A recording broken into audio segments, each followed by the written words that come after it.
فاسألوا أهل الذكر إن كنتم لا تعلمون. Assalamualaikum warahmatullahi wabarakatuh. Alhamdulillah. Tidak pernah berhenti kita memuji Tuhan kita Allah atas segala nikmat yang dilimpahkan kepada kita. Kesehatan, kekuatan, dan segala fasilitas yang luar biasa. Kalau ingin dinilai dengan harta manusia, maka tidak akan pernah cukup untuk membayarnya. Juga kita panjatkan salam hormat kita, salawat dan taslim yang telah diperintahkan oleh Sang Pencipta Allah untuk diucapkan kepada manusia terbaik, sebaik-baik suri tauladan. Siapapun yang mencontohi manusia terbaik ini pasti hidupnya akan tentram, bahagia, kemenangan akan diperoleh dari musuh-musuh, dan juga solusi-solusi terbaik dari masalah-masalah dunia yang sedang dilalui. Karena memang tergambarkan dalam kehidupan manusia terbaik ini seperti apa yang tadi sudah digambarkan. Ketentraman jiwa, ketenangan, kemenangan, dan juga solusi yang terbaik dari masalah-masalah. Sang Pencipta Allah memerintahkan kita secara khusus orang-orang beriman untuk mengucapkan salam hormat kepadanya dan akan dibalas 10 kali rahmat atau karunia dari Allah secara langsung. Maka sangat wajar kalau kita selalu mengucapkan salawat dan taslim kepada Nabi besar Muhammad sallallahu alaihi wasallam. Melanjutkan bahasan kita kitab Minhajul Muslim, dan kita melanjutkan adab terhadap sesama makhluk, secara khusus adab suami istri. Dan kita akan masuk pada pagi ini, semoga Allah berkahi, adalah hak-hak istri terhadap suami. Jadi ibu-ibu boleh menuntut ini, tanda kutip, dengan cara yang santun kepada suaminya. Karena ini hak langsung dari Sang Pencipta Allah. Bapak-bapak wajib tahu ini, sehingga mengamalkan bukan karena istrinya, tapi karena perintah dari Sang Pencipta Allah. Saya pernah jelaskan di pertemuan sebelumnya, pentingnya seorang muslim menjadikan semua yang ada di sekitar dia ini adalah penyebab dia mendapatkan rahmat Allah. Seorang suami berbuat baik sama istrinya, bukan karena istrinya, tapi karena Allah, sehingga tidak ada kejenuhan dalam berbuat kebaikan itu. Begitu pula seorang istri dalam melayani suaminya, semua karena Allah, sehingga tidak ada kejenuhan. Karena manusia bisa melalui masa-masa di mana dia jenuh, lesu, marah, sakit, ya. Atau mungkin pada saat dia senang. Jadi kalau kita niatkan memang karena Allah, kita akan bisa melaluinya. Bukankah pada saat ibadah haji kita kerjakan capek sebenarnya? Penerbangan pesawat 9 jam, panas, harus tinggal di kemah, ya, di Mina, di Arafah, di Muzdalifah. Tapi tidak pernah ada orang yang ikhlas berangkat haji karena Allah, pulang ditanya mau berangkat lagi, dia bilang enggak. Pasti mau saja. Mau berangkat lagi haji? Iya. Orang yang menjawab iya itu karena dia ikhlas. Kalau orang yang tidak ikhlas berangkat, terpaksa, hanya mau ngetes, nggak bakal mau kembali lagi. Seperti itulah kurang lebih fenomena kehidupan kita semuanya. Kita tidak akan jenuh dalam menjalani rumah tangga, karena ibadah rumah tangga ini ibadah yang sangat panjang. Semenjak akad nikah sampai kita meninggal, terus menerus kita lalui kehidupan itu. Maka butuh ilmu yang kuat, sehingga mendatangkan keimanan yang kuat. Dan akhirnya pengorbanan atau cinta dan pengabdian juga maksimal. Kalau diniatkan karena Allah, semuanya kita akan tenang. Mau baru menikah sampai punya anak 10 pun tetap sama, nggak ada bedanya. Orang mukmin tidak akan berubah. Bagaimana dia bermuamalah di hari pertama, di bulan pertama yang dikenal dengan bulan madunya, akan sama sampai dia meninggal dunia. Semua muamalah yang baik, santun, menasehati, meluruskan, berkorban, itu akan terjadi karena niatnya dari awal karena Allah. Tapi kalau karena disuruh oleh orang tua, karena kebetulan cuma punya rasa cenderung, ya, apalagi yang bahaya itu orang kalau cenderung hanya karena fisik. Karena kapan fisik pasangannya berubah, udah mulai keriput, udah mulai ada ubannya, maka bisa berubah semuanya. Atau orang menikah hanya karena duit. Pada saat suaminya kaya, iya, pada saat sudah bangkrut ditinggal. Itu banyak terjadi. Atau maslahat-maslahat dunia yang lain. Maka tentu setelah target tercapai dia akan selesai. Ini akan berbeda dengan orang yang mengikhlaskan niatnya karena Allah. Mau muda, mau tua, mau sehat, mau sakit, ini pasangan saya. peluang untuk mendapatkan surga darinya, selesai. Gak ada kata-kata jenuh, gak ada bosan. Ummu Salamah radhiyallahu anha, istri Nabi SAW, orang yang sangat tua. Saking tuanya sudah gak bisa layani Nabi SAW lagi biologis. Hibahkan malamnya buat Aisyah radhiyallahu anhum ajma'in. Jadi Nabi SAW bertahan. Bukan berarti karena sudah tua tidak bisa layani biologis lalu ditinggal. Udahlah gak apa-apa. Ya, bisa nikah dengan yang lain. Siapa yang tidak suka dengan Nabi SAW. Tapi beliau menggambarkan rumah tangga itu. Bagaimana menjadikan pasangan ini adalah sebab kita mendapatkan derajat tinggi di surga. Hanya dengan senyum, hanya dengan bertutur kata yang santun, hanya dengan melayani, hanya dengan berkorban sedikit dengan uang, selesai. Dan ada ceramah saya di YouTube yang saya berikan judul Jalan Tol Menuju ke Surga. Itu rumah tangga. Makanya syaitan luar biasa ingin mengacaukan rumah tangga itu. Ada saja hal-hal yang dijadikan pemicu untuk kita ribut, untuk kita tidak berinteraksi. Sebab senyum, sentuhan, biologis, bermesraan, pahala semuanya. Maka syaitan harus ngacauin itu. Kadang-kadang subhanallah gara-gara satu tutur kata yang salah dari pasangan kita sudah nggak berhubungan 2 hari, mungkin 1 minggu, mungkin 1 bulan, bahkan mungkin sudah sampai pada perceraian. Kenapa? Kalau kita rentet historinya hanya karena mungkin dia dianggap oleh pasangannya berkata kasar, mungkin anggapan dia. Siapa tahu memang pasangan kita begitu cara berbicaranya. Harus kita mengerti, rangkul dia. Kekurangan pasangan bukan untuk ditinggalkan, tapi untuk dibantu keluar dari permasalahannya. Nasihati, luruskan, rangkul. Dan kesuksesan seseorang dalam kehidupan bersosial, kalau dia sukses dalam rumah tangganya. Sehebat apapun seorang laki-laki di luar sana, namanya, wibawahnya, hartanya, tapi kalau kacau rumah tangganya, selesai urusan. Berarti orang ini gak berhasil. Dia hanya performance saja, seperti orang yang rapi pakaiannya, tapi di dalam tubuhnya banyak penyakit nih. Begitu pula seorang wanita. Mau dikatakan wanita karir, kaya, cantik, terkenal namanya, lihat hubungannya sama suaminya. Kalau dia baik sama suaminya yang sudah tahu luar dalam tubuhnya, maka berarti dia memang betul-betul baik. Tolok ukur selalu di rumah tangga. Dan ini sudah dijadikan oleh para ulama gambaran umum bagaimana menilai seseorang itu baik atau tidak di rumah tangganya. Kata Nabi SAW, khiyarukum li ahlihi. Orang yang terbaik diantara kalian adalah orang yang terbaik dengan pasangan hidupnya. Suami sama istri, istri sama suami. Itu baru manusia terbaik. Karena pasangan kita tahu semuanya. Kita bangun tidur, biasanya orang masih emosional, biasanya orang masih lesu, biasanya orang masih berantakan. Pasangan kita tahu tuh. Mungkin tidak semua orang tahu. Pada saat kita lagi hadapin masalah atau pada saat kita sakit, yang melayani adalah pasangan kita. Pada saat kita lapar, pada saat kita lagi makan, yang senantiasa menemani makan adalah pasangan kita. Dan seterusnya. Makanya Allah Subhanahu wa taala menyebutkan istri dan suami ini libas dalam Al-Qur'an. A'udzubillahi minasyaitonirrajim, antum libasul lahun, hunna libasul lakum wa antum libasul lahun. Mereka para istri itu adalah pakaian kalian dan kalian juga adalah pakaian buat istri kalian. Apa kata ulama tafsir? Pakaian fungsinya untuk apa teman-teman sekalian? Menutup badan. Apalagi? Memperindah, ya, menutup aib-aib kita. Itu pasangan suami istri. Jadi kalau ada suami istri yang saling membongkar aib ini, tidak layak jadi pasangan ini.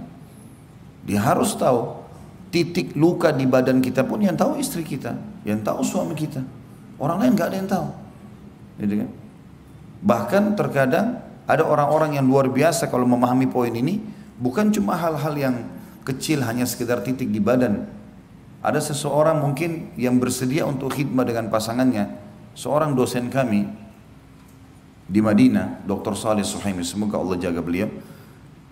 Salah satu staf pengajar di Masjid Nabawi, kebetulan salah satu istri beliau adalah orang kita dan pernah belajar dengan saya, seorang akhwat. Waktu beliau minta dicarikan jodoh, saya sampaikan ternyata ada yang mendaftar dan akhirnya jadi istrinya. Masya Allah sekarang sudah sampai 15 tahunan, sudah punya anak dan sudah warga negara sana kalau saya tidak salah di Madinah.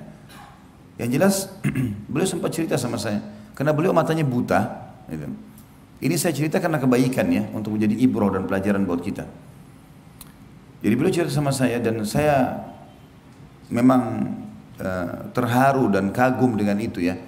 Beliau mengatakan karena matanya buta, saya pernah masuk ke WC kamar mandi, lagi buang hajat dia bilang. Karena beliau buta, beliau tidak lihat. Dia bilang saya merasa seperti ada orang di kamar mandi. Saya tanya, siapa kamu? Ditanya, apa kamu? Ditanya nama istrinya, saya nggak usah sebutin. Lalu kemudian istri mengatakan iya. Kata Syekh, jangan di sini, di luar saja, saya lagi buang air, baunya nggak enak. Apa kata perempuan itu? Kata Syekhnya, ini gara-gara kata-kata ini saya makin menghormati dia, saya makin mencintai dia. Dia bilang, sudah tradisi suku kami di Indonesia, itu kalau suami buang air besar dibersihin. Dia yang bersihin. Kata Syekhnya, saya berterima kasih luar biasa dengan kalimat itu, tapi biarkan saya bersihkan diri saya sendiri. Setelah dia bersihkan, Syekhnya keluar lalu berbicara mengatakan, saya belum pernah menemukan ada istri, walaupun beliau poligami, yang memiliki niat seperti kamu. Luar biasa kebaikannya. Jadi ada orang sampai pada tingkat khidmah pada pasangan itu udah melampaui rata-rata yang apa yang dibayangkan oleh umumnya orang, atau bahkan tidak dibayangkan. Jadi memang pasangan suami istri itu adalah hal yang luar biasa. Saya sudah pernah jelaskan teman-teman sekalian, kalau orang tua kita meninggal, laki-laki, misalnya kita laki-laki di sini, ibunya meninggal, ya, maka dia tidak boleh mandikan ibunya. Karena melihat aurat kan. Ibunya sudah dewasa, dia juga sudah dewasa, nggak mungkin. Yang boleh mandikan sesama jenis, anak perempuannya. Kalau ayah kita bebas, kita boleh mandikan, laki-laki sama laki-laki. Yang boleh mandikan perempuan. Sekarang balik juga, akhwat kita, ummahat kita di sini tidak bisa memandikan jenazah ayahnya, karena melihat aurat. Perhatikan di sini, suami istri boleh. Sesuai dengan sabda Nabi SAW kepada Aisyah, wahai Aisyah, kalau seandainya kau meninggal duluan, aku akan memandikan dan mengurus jenazahmu. Karena sudah bebas untuk melihat aurat. Kita tahu juga anak-anak kita kalau sudah sinnut tamyiz, umur 10 tahun, nggak boleh lagi kita mandiin. Laki-laki sini nggak boleh mandiin anak perempuannya atau lihat badannya walaupun belum balik. Ibu-ibu juga begitu kepada anak laki-lakinya, 10 tahun sudah nggak boleh. Dan umumnya Allah sudah buat mereka punya rasa malu. Biasanya kalau kita mau lihat, enggak, dia nggak mau tutup pintu segala macam, itu bagus, positif, nggak ada masalah. Tapi yang kita ingin titik beratkan adalah suami istri berlaku pada mereka segala sesuatunya. Yang selama ini badan kita selalu kalau masuk kamar mandi tutup, yang selama ini kita kalau mau keluar selalu tutup dengan kain, mereka bisa mengetahuinya atau pasangan kita bisa mengetahui. Jadi perlu difahami poin ini teman-teman sekalian. Ya. Rumah tangga itu adalah Allah memang menjadikannya sebagai tanda kutip pabrik manusia, dan saatnya di situ kita melampiaskan syahwat kita yang halal dan menikmati semua jenis kalimat, kata-kata, semua tatapan mata, semua ucapan, semua sentuhan bibir, semua sentuhan tangan, segala sesuatu. Maka harusnya kita faham poin ini. Pasangan kita diberikan hak oleh Sang Pencipta Allah dan kita harus penuhi. Kita sekarang bicara tentang haknya istri. Laki-laki di sini harus paham dan berikan itu karena Allah. Ibu-ibu juga bisa menuntut karena Allah tuntutannya, tentu dengan cara yang baik. Yang pertama adalah disebutkan oleh Syekh Abu Bakar rahimahullah, diperlakukan secara patut. Yang dimaksud secara patut adalah sebaik mungkin, semaksimal mungkin. Seorang suami bertutur kata yang baik, memerintah dengan cara baik, mengingatkan dengan cara baik. Boleh tegas, tidak boleh keras. Boleh tegas, saya nggak suka ini, jangan diulangin. Tapi nggak boleh keras. Keras itu mencaci maki, ya, memukul, itu nggak ada dalam Islam sama sekali. Orang mukmin tidak akan melakukan itu. Nggak ada laki-laki mukmin itu main tampar, main tonjok, main tendang, itu semua manusia dari mana ini? Ya?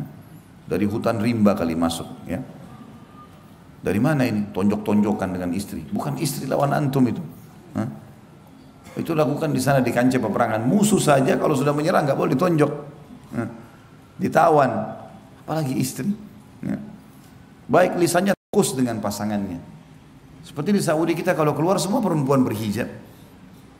Tidak ada sesuatu yang membuat orang akhirnya terfikir, oh ini lebih baik daripada istri saya.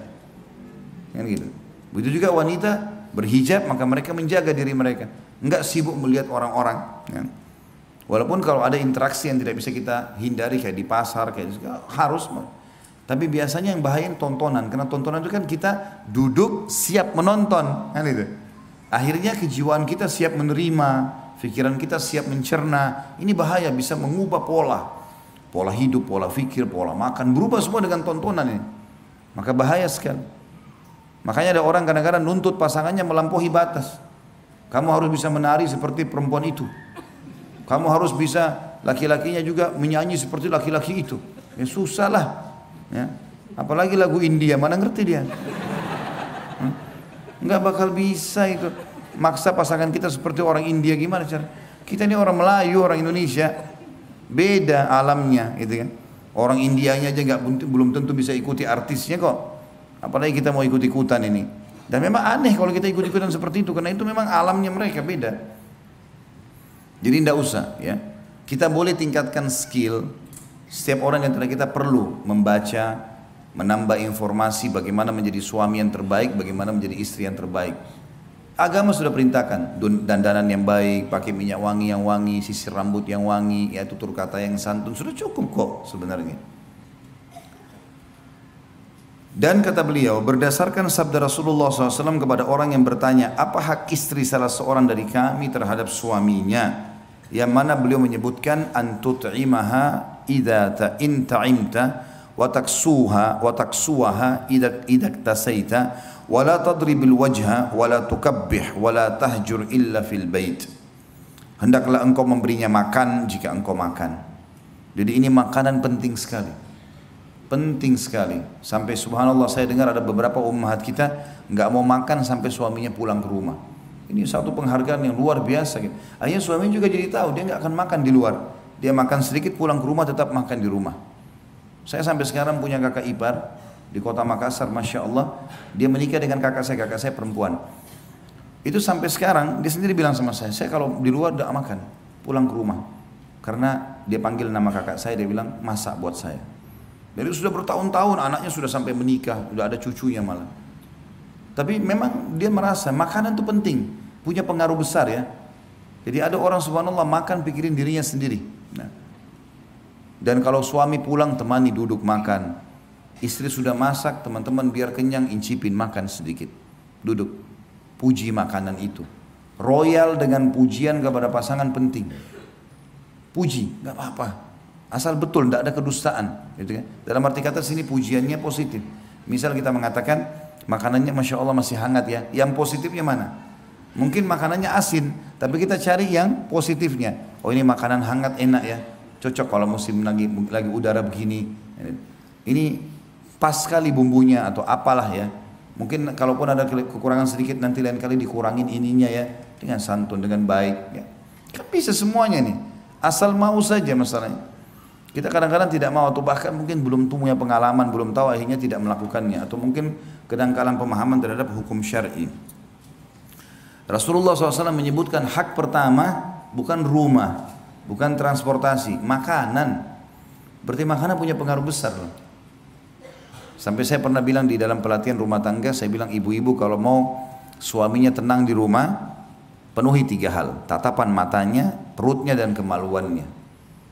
Karena memang wanita, laki-laki itu suka kalau dia pulang ke rumah semua sudah rapi, istrinya sudah wangi, tatapan mata. Dia akan rindu untuk cepat kembali ke rumah. Ya. Kalau setiap pulang ke rumah ngomong mulutnya Masya Allah baunya, ya. Dekat sedikit juga ketiaknya baunya Masya Allah. Ya. Larilah si suami. Dia berharap pulang kapan istri saya tidur nih, mudah-mudahan kalau saya pulang dia sudah tidur. Ya. Karena takut ketemu. Kadang-kadang ada perempuan gitu dinasihatin. Bagaimana cara bahasanya? Ini saya baru beliin odol baru ya. Nggak ngerti dia. Ini odol baru ini wangi gitu. Dia nggak ngerti. Oh iya dikasih pembantu. Atau dia taruh saja dia nggak pakai. Ini harus peka memahami masalah-masalah seperti ini. Sensitif sekali. Baiklah masalah makanan penting. Dan teman-teman kalau makan sesuatu di luar enak, laki-laki belikan istri. Bawa ke rumah. Ini tadi saya makan enak. Beliin. Oh saya sudah kenyang nggak apa-apa, yang penting kamu sudah tahu, tadi saya makan ini. Kan dia merasa ada kontak batin, karena makanan kita perhatian, begitu juga dengan istri. Beli makanan apapun, keluar sama teman-teman, lagi ke Bogor, lagi kemana, keluar sama keluarga, tentu ada mahramnya misalnya sama keluarga. Kemudian pulang bawa makanan khas, tadi saya makan ini enak loh. Ya. Bungkusin, buatin buat suami misalnya, itu penting. Memberinya pakaian jika engkau berpakaian, ini yang tadi saya bilang berimbang di antara keduanya. Berimbang ya. Pakaian-pakaian yang dipakai semuanya bagus, santun, baik, ya. Dan boleh kita menikmati pakaian, ya, tidak ada masalah. Janganlah memukulnya pada wajah dan jangan menjelek-jelekkan. Ini yang paling banyak berbekas pada jiwa wanita, bapak-bapak sekalian. Jangan pernah jelekin dia. Udah selesai. Gak usah bilang kamu dasar pendek, kamu dasar gembut, kamu dasar begini. Ini hindari semua. Karena kata-kata yang kita ucapin itu terekam sampai dia mati. Kata-kata yang dia ucapin bagi kita sudah dibuang. Makanya salah satu karakter wanita yang saya bilang adalah tanda kutip pendendam. Laki-laki tidak. Sudah tahu buktinya kan? Pernah saya jelasin yang lalu. Sekarang bapak-bapak kalau lagi ribut sama istrinya, baca WA-nya nih, oh macam-macam tulisannya. Kita marah pertama, tapi 2 hari lagi kira-kira diapain WA-nya? Dihapus. Ngaku nggak? Iya kan? Paling dihapus, sudahlah, sudah selesai, gak usah disimpan. Ibu-ibu saya tanya, kalau bertengkar sama suami, dihapus WA-nya? Nah, masalahnya itu. Biar sudah 1 tahun yang akan datang lagi baikan nih, lagi keluar kota sama-sama. Terus sempat tersebutkan ada satu masalah yang dulu, itu kan dulu pernah begini. Bahkan kau pernah WA begini. Enggak, kata suaminya, mana? Ini buktinya. Masih ada. Nah, jadi perempuan tuh cocok jadi penyelidik. Suka nyimpan-nyimpan. Sekarang ibu-ibu saya ajar caranya, ikuti cara laki-laki dalam masalah ini. Ada sesuatu, udah selesai, clear masalahnya, hapus semuanya. Gak boleh disimpan. Karena itu pemicu syaitan. Bahaya sekali. Gak usah ingat-ingat kata-katanya lagi. Sudah selesai. Orang mukmin harus clear.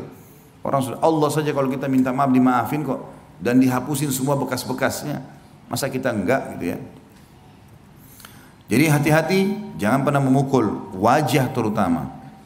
Wajah itu dimuliakan sama Allah. Banyak orang tampar segala macam ini, hati-hati bapak-bapak. Dan jangan menjelek-jelekkan. Jangan menjelek-jelekkan. Wajah istri untuk dicium, bukan untuk ditampar. Ya, untuk ditatap, bukan untuk ditampar. Hati-hati.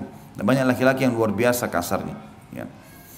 Jangan menjelek-jelekkan, jangan pernah jelekkan dia, jangan pernah jelekkan perbuatannya, karena berbekas semuanya. Jadi rangkul untuk keluar dari masalah itu. Dan jangan memisahkan diri darinya kecuali dalam rumah. Ini yang tadi kita bilang hajar. Jadi nggak boleh pergi ke rumah orang tua, nggak boleh pergi ke rumah teman, di rumah saja. Jadi biar istri tahu kalau kita ada di kamar sebelah misalnya, ya, dihajar, dia tahu. Kalau sholat tetap kita bangunkan, nyalain lampu di kamar, sholat sudah subuh, lalu kita pergi. Ya.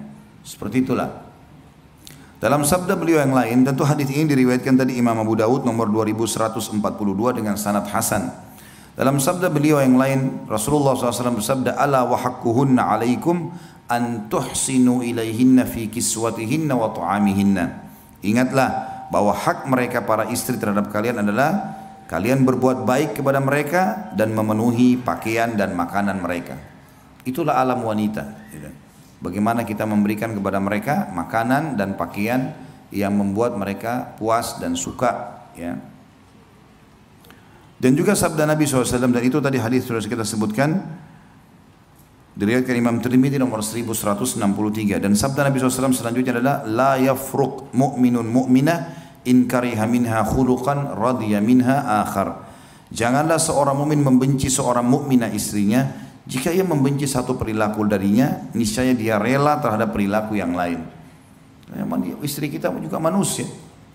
Misal ada perempuan menonjol sekali di masakan, itu kelebihannya, pujilah dia di situ. Mungkin dia kurang dalam penataan rumah.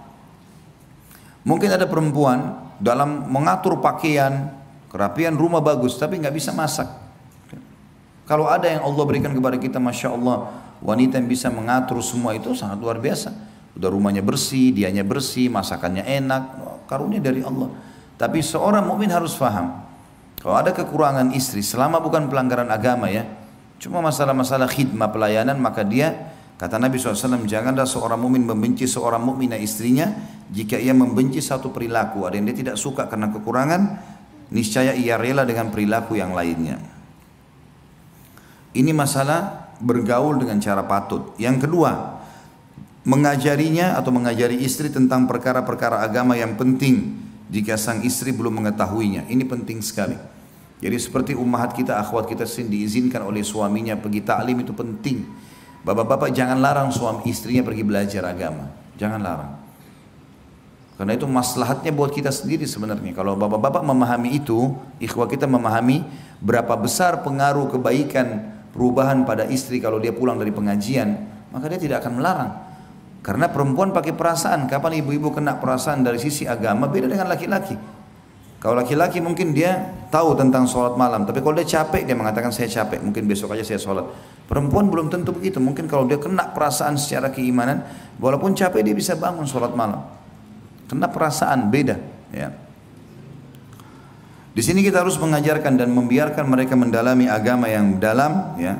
Baik itu dengan cara hadiri pengajian atau kita memberikan fasilitas yang lengkap. Sekarang sudah ada internet, ya. Dengan segala macam perusahaannya berbeda-beda bersaing. Ya, sudah sangat cepat kita bisa pasang di TV, ya. Saya pernah mengunjungi rumah seorang muslim, saudara kita. Dia lihatin ke saya, jadi dia sudah pakai internet yang cukup bagus di rumah, semuanya sudah tinggal acara ceramah.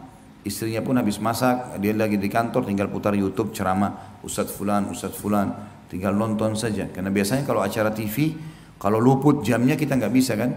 Kalau di YouTube kan kita bisa ulang-ulang, bisa kita pilih lagi, bisa dinonton lagi, walaupun kita tidak sempat hadir tadinya. Positif, siapkan fasilitas itu di rumah. Jadi buat di rumah itu betul-betul suasana islami dan disiapkan semua fasilitasnya. Atau mengizinkannya untuk menghadiri majelis-majelis taklim untuk belajar karena kebutuhannya untuk mempelajari agamanya dan mensucikan jiwanya lebih besar daripada kebutuhannya terhadap makanan dan minuman yang juga wajib dipenuhi sebagaimana firman Allah Subhanahu wa taala dalam surat Tahrim ayat 6.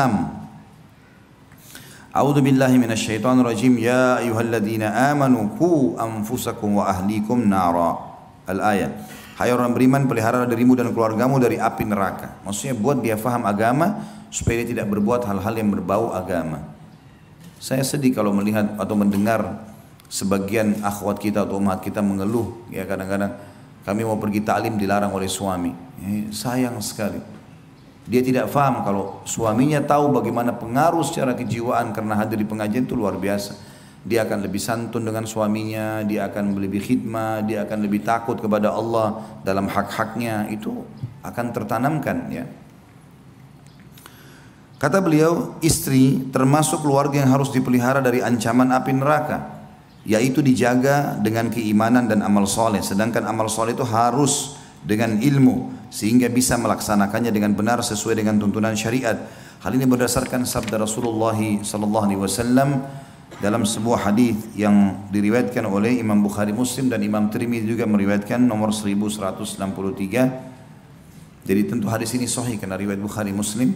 Rasulullah SAW bersabda, ala wastausu bin nisa'i khaira fa innahunna awanin au asiratun indakum.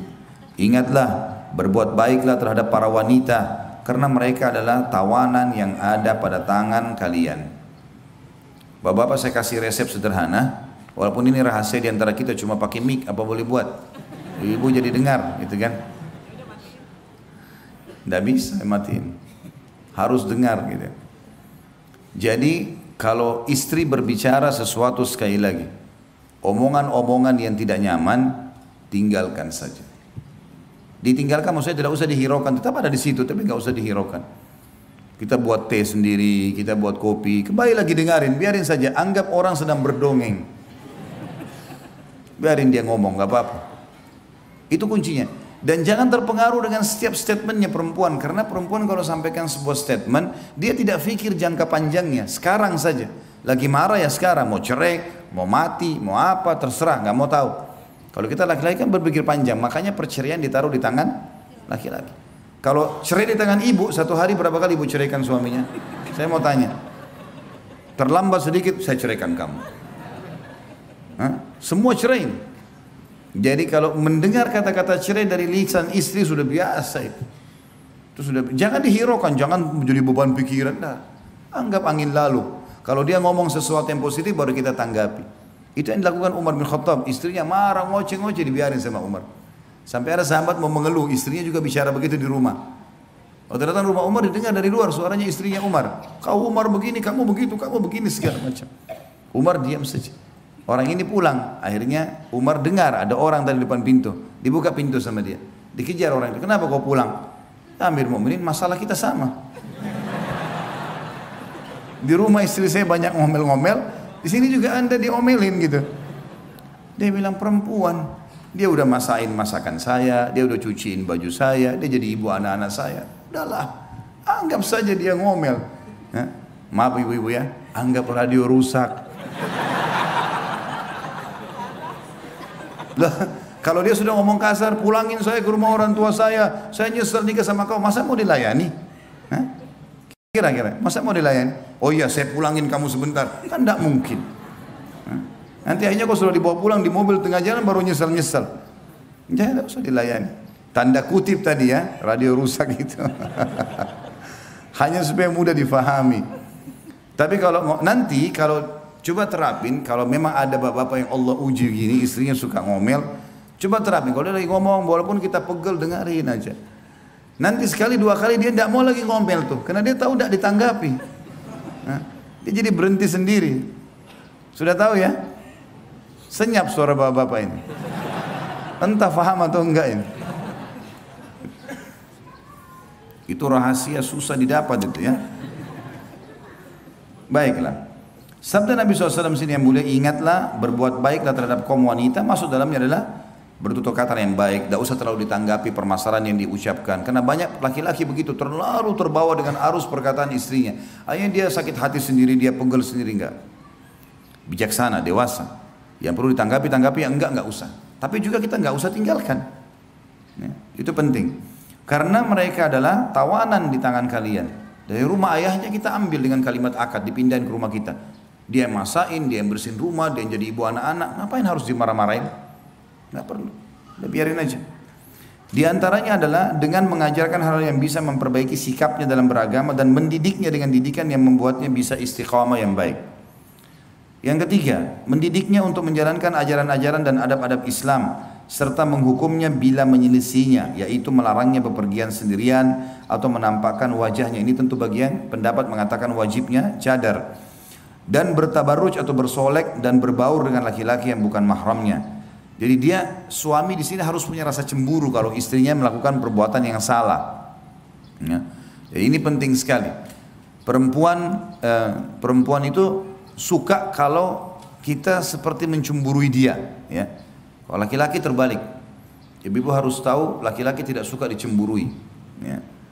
Dia suka kalau ditaati, dipatuhi iya, dicemburui enggak. Jadi ini fitrah yang ada ya. Allahu alam kalau ada yang keluar dari fitrahnya. Nah, kita nggak tahu nih. Kalau ada laki-laki sini suka kalau suami istri cemburu, ini masalah buat dia. Ya, masalah. Karena umumnya tidak suka ya. Perhatian ekstra juga itu tidak perlu. Kita menjalankan tugas dan kewajiban. Tidak usah terlalu banyak telepon ke suami. Suami juga tidak usah terlalu, jangan juga tidak telepon sama sekali. Imbangi. Ya. Ada hal-hal yang perlu. Keperluan mendesak direspon dengan cepat seperti itulah. Dan kalau dia melanggar agama di sini harus dihukum. Hukum ada arti kata dia harus diingatkan. Ya. Di samping itu hendaknya memberikan perlindungan dan pengayoman yang cukup sehingga tidak membiarkannya merusak akhlak atau agama dan tidak membiarkan sarana untuk berbuat fasik terhadap perintah-perintah Allah dan Rasulnya atau berbuat jahat. Karena suami adalah penanggung jawab istrinya, berkewajiban menjaga dan memeliharanya. Sebagaimana firman Allah di dalam surah An-Nisa ayat 34, A'udzubillahi minasyaitonirrajim, ar-rijalu qawwamuna 'alan nisa. Kaum laki-laki adalah pemimpin bagi kaum wanita.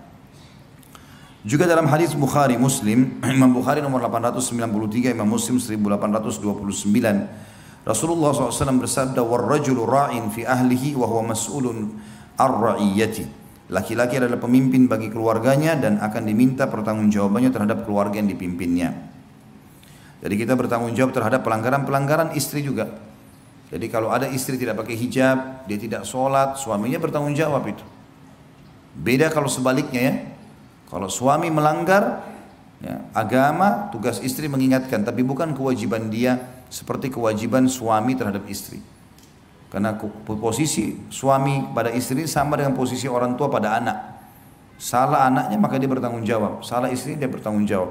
Ya, dan tidak terjadi hal yang sama bagi perempuan. Jadi misalnya kalau suaminya melakukan hal yang salah di luar sana, dia dengar, dia nasihat, dia boleh nasihat, tapi dia tidak tanggung jawab. Karena dia tidak punya kewajiban perempuan mengawasi suaminya lagi buat apa di luar. Tapi istri harus suaminya mengawasi, lagi ngapain di rumah. kerja apa, ketemu sama siapa, tamu siapa yang datang, harus dengan izinnya semua. Ya. Yang keempat, bersikap adil bila dia poligami tentunya terhadap para istri jika memang dimadu, yaitu adil dalam memberi makanan dan minuman, pakaian, tempat tinggal dan juga giliran. Ya. Tentu di sini termasuk dalam adil kalau istri pertama memiliki misalnya 2 anak, istri kedua misalnya baru nikah belum punya anak, maka tentu beda dari sisi nafkah dan makanan. Dan ada anak-anak, gitu kan? Kalau mau lebih adil lagi, maka setiap istri diberikan hak yang sama, kemudian nanti anak-anak diberikan hitungan sendiri.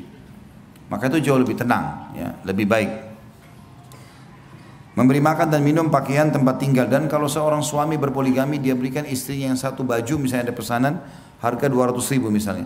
Kita tahu yang istri yang lain tidak butuh baju itu, maka kita kasih nilainya. Tetap harus adil, nggak boleh tidak. 200.000 sini, 200.000 kasih ke sana. Buat penilaian, ya, yang harus ada, tidak boleh tidak. Walaupun istri kita tidak harus tahu dalam masalah poligami itu. Misalnya, ini tadi saya beliin baju dia, gitu kan, 200.000. Kamu kan tidak butuh, saya kasih duitnya. Nggak usah dibahasakan itu. Karena kalau dibahasakan nanti dia akan bertanya panjang. Bajunya seperti apa, warnanya apa. Ya. Nggak perlu. Kita sudah tahu, tulis di laptop atau di data kita pribadi di handphone kalau istri ini punya hak 200.000, hak 1 juta. Karena yang ini kita kasih. Kecuali hal-hal yang di luar hak-hak ini, yang misalnya udzur syar'i. Kalau si perempuan sakit misalnya, istri pertama sakit, masuk rumah sakit, diopname, bayar 5 juta. Nggak mungkin kita kasih 5 juta ke istri kedua yang sehat. Nggak, kalau dia sakit nanti kita biayai. Ini keluar dari udzur lain. Nah, kalau sakit, tapi kalau yang lain nggak boleh. Harus adil. Catat per rupiahnya. Karena Allah akan hisab itu. Hati-hati. Nggak ada hubungannya sama sekali. Saya punya catatan di laptop saya, semuanya lengkap. Ini lebih sekian, saya kasih yang ini. Nilai, nggak bisa sama sekali. Kalau salah ini hubungannya sama langit. Bukan sama mereka-mereka ini. Perempuan gampang kalau mau dikelabui, bisa saja orang bohong. Tapi sama Allah nggak bisa. Hati-hati. Allah bisa tarik fasilitas yang Allah berikan kepada kita justru karena kita melanggar hukum dengannya. Jadi jangan main-main soal ini. Harus di sini adil. Karena poin keempat bicara masalah itu ya. Dalam masalah giliran adalah mabit, hak mabit, dan ini tergantung bagaimana seseorang itu bernegosiasi kalau mabit. Nah, mabit masih bisa negosiasi. Misal saya datang 3 hari sekali atau saya bagi setiap hari satu. Normalnya sehari masing-masing. Kalau tidak, misalnya karena kesibukan atau beda kota, maka bisa negosiasi. Saya bisa datang waktunya sekian kali. Kalau dia mengatakan baiklah nggak masalah, si istri bertanazul namanya ya, memberikan haknya, tidak apa-apa datang misalnya seminggu sekali atau 2 minggu sekali atau 3, itu nggak ada masalah. Tergantung kesepakatan. Kalau itu disepakati khusus untuk masalah mabit. Tapi kalau nafkah nggak boleh sama sekali. Dari sisi harta tadi harus sama. Dikatakan tidak berat sebelah dalam hal-hal tersebut atau curang ataupun aniaya. Karena Allah yang Maha Suci dan Maha Tinggi telah mengharamkannya. Sebagaimana firman-Nya dalam surah An-Nisa ayat 3, A'udzu billahi minasyaitonir rajim, fa in khiftum alla ta'dilu fawahidatan aw ma malakat aymanukum. Kemudian jika kalian takut tidak dapat berlaku adil, maka kawinilah seorang saja atau budak-budak yang kalian miliki. Maksudnya harta rampasan perang, kalau ada, kalau kita tidak bisa nikahi orang-orang yang bebas, maka nikahilah tawanan-tawanan perang itu dan diajak masuk Islam. Ya, seperti itulah yang dimaksud, supaya biasanya sisi maharnya lebih murah, pola hidup lebih sederhana, karena dia ingin diselamatkan dari keterbudakan itu. Rasulullah SAW telah berwasiat untuk berbuat baik terhadap istri sebagaimana sabda beliau di dalam hadis At-Tabarani dengan isnad hasan, riwayat Tirmidzi 3895, khairukum li ahlihi wa ana khairukum li ahli. Sebaik-baik kalian adalah orang yang paling baik terhadap istrinya. Ini tolok ukur suksesnya seorang laki-laki. Setinggi apapun jabatan dia, ya, sebanyak apapun titelnya, setampan apapun dia, lihat hubungannya sama istrinya. Baik sama istrinya, tanya istrinya baik gak suami? Kalau baik dia bilang ya sudah, gitu kan. Dan kata Nabi SAW, aku adalah orang yang paling baik di antara kalian terhadap istrinya. Artinya contohi aku dalam bermuamalah, maka kalian akan dapat yang terbaik. Karena kita kalau contohi orang yang baik, kita akan, apa akibat buat dia akan kena akibat buat kita. Kita kalau contoh orang buruk, apa akibat buat dia, akibat buat kita juga. Ya. Orang kalau rajin ke masjid, sholat, orang baik, jujur, akibatnya apa dia? Namanya harum. Kita kalau ikuti sama kan akibatnya. Pencuri teman kita, pembohong kita ikutin, akibatnya dia apa? Dibenci orang. Kita juga akan dapat akibat yang sama. Yang kelima, tidak menyebar rahasianya. Ini penting sekali. Nggak boleh kita sebar rahasia teman-teman sekalian. Dan tidak menyebut-nyebut aib yang ada padanya. Ini yang luput banyak orang-orang kita di Indonesia ini. Luar biasa gitu. Sampai suaminya atau istrinya itu semua orang tahu siapa dia. Diceritakan segala satu keburukannya. Nah, jangan. Walaupun sudah cerai, teman-teman sekalian nggak boleh ceritain aib orang. Nggak boleh. Orang umum saja nggak boleh kita ceritain aibnya, apalagi pasangan kita. Jangan. Ada orang dia jengkel karena salah satu perilaku atau dia tidak cocok, kemudian dia sebarkan sana sini, itu tidak boleh. Tidak menyebarkan rahasia dan tidak menyebut-nyebut aib yang ada padanya, karena suami adalah kepercayaannya dan yang dituntut untuk menjaga dan melindunginya. Hal ini berdasarkan sabda Rasulullah SAW, Inna min asyarrin nasi indallahi manzilatan yawmal qiyamah ar-rajulu yufdi ila imra'atihi wa tufdi ilaihi thumma yanshuru sirraha. Hadis ini hadis sahih riwayat Imam Muslim 1437. Sesungguhnya seburuk-buruk kedudukan manusia di sisi Allah pada hari kiamat adalah laki-laki yang menggauli istrinya dan istrinya pun yang menggauli suaminya, lalu suaminya menyebarkan rahasianya. Riwayat lain, lalu keduanya menyebarkan rahasia pasangannya. Terutama dalam masalah biologis, nggak boleh cerita. Udah selesai. Allah kasih kelebihan pasangan kita, udah selesai. Jangan cerita. Bapak-bapak sini jangan, Allah kasih istri yang Masya Allah memenuhi semua kebutuhan biologis. Apa yang dia harapkan semua terpenuhi, dia puas. Jangan cerita sama teman, sama sekali. Walaupun itu kita menganggap nikmat. Tuh istri saya Allah karunia begini, saya dikasih begini. Kalau di antara 3 orang teman kita laki-laki, istrinya tidak begitu, apa yang muncul di benaknya? Mengganggu istri kita nanti. Bahkan itu banyak terbuka pintu-pintu perselingkuhan karena dia telepon istri kita atau dia WA. Dan dia menggunakan bahasa-bahasa yang diajarkan oleh syaitan untuk menunggangi kelebihan itu yang kita sudah ceritakan. Istri kita kan heran, kok bisa dia tahu ya? Tapi dia bukan mengatakan dari suami, dia punya retorika syaitan yang membuat seakan-akan itu kelebihan yang dia harapkan dari wanita lain atau apalah. Terbuka masalah-masalah baru. Nggak boleh. Ibu-ibu juga begitu.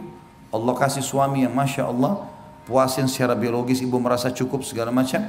Maka jangan ceritain ke perempuan lain. Kalau ibu ceritain ke teman-temannya, suami saya itu begini, suami saya begini. Kalau suami mereka tidak begitu, akan terjadi hal yang sama. Dia akan ganggu suaminya ibu. Dan dia akan menggunakan tadi sama kalimat-kalimat syaitaniyah. Seakan-akan dia berharap laki-laki seperti ini, seperti itu. Padahal itu ada pada diri kita. Akhirnya nanti kita terpengaruh. Kan itu. Jadi masalah. Makanya kata Nabi SAW di sini, sesungguhnya seburuk-buruk kedudukan manusia di sisi Allah, Allah benci sekali, adalah pada hari kiamat nanti. Laki-laki yang sudah menggauli istrinya dan istrinya pun menggaulinya juga sama saling memuaskan, lalu suaminya menyebar rahasia itu atau dalam riwayat lain keduanya menyebarkan rahasia itu. Kita sekarang masuk ke hak suami ya. Tadi itu adalah hak istri, sekarang berimbang kita bahas hak suami. Ini bapak-bapak bisa tuntut dari istrinya dengan cara santun. Ibu-ibu juga harus tahu supaya menjalankannya. Istri berkewajiban kata beliau terhadap suaminya, yaitu dengan melaksanakan kewajiban-kewajiban dan adab-adab berikut. Yang pertama, menaatinya dalam hal-hal selain kemaksiatan terhadap Allah ya. Sebagaimana Allah Maha Suci dan Maha Tinggi telah berfirman dalam surah An-Nisa ayat 34, A'udzu billahi minasyaitonir rajim, fa in ata'nakum fala tabghu 'alaihinna sabila. Kemudian jika mereka mentaatimu, maka janganlah kamu mencari-cari jalan untuk menyusahkannya. Artinya wanita disuruh taat di sini. Temani saya keluar baik, buatin saya makanan baik. Semuanya karena Allah perintahkan, bukan karena suami. Dan apa susahnya ibu-ibu sekalian? Saya tanya, hanya buat makanan, hanya hibur suami ya dengan kata-kata yang baik, beban pikirannya diringankan, kemudian mati masuk surga. Apa susahnya? Nggak ada susahnya itu, mudah sekali. Ya, syaitan saja yang kadang-kadang membuat syaitan jin dan manusia. Nah, di antara manusia juga ada syaitan. Ya, mereka berpikir seperti syaitan, cemburu melihat rumah tangga kita misalnya, Kadang-kadang kita nggak tahu, apalagi ibu-ibu itu. Kadang-kadang subhanallah banyak ibu-ibu tidak tahu kalau temannya itu buruk. Berkedok depan dia seperti jadi pahlawan. Kapan ada nasihat dari teman suruh cerai itu buruk. Nggak boleh didengar ini. Berarti ini bukan teman. Kecuali memang dasarnya suami kita suka mukul, pemabuk, lain. Kalau hanya masalah-masalah kecil, lebih baik kamu cerai. Nanti dapat laki-laki yang lebih baik. Ini sudah teman tidak benar ini. Sudah nggak benar. Karena cerai dalam Islam tidak dibolehkan kecuali darurat sekali. Kalau dia malah nasihatin kita baik-baik, mestinya coba cara ini, coba cara begini, cara-cara yang positif lah. Kita anggap itu adalah pencerahan, itu nggak ada masalah. Tapi sekali lagi memang saya bilang Bapak Ibu sekalian, jangan pernah menggunakan jasa orang ketiga kecuali ahlinya.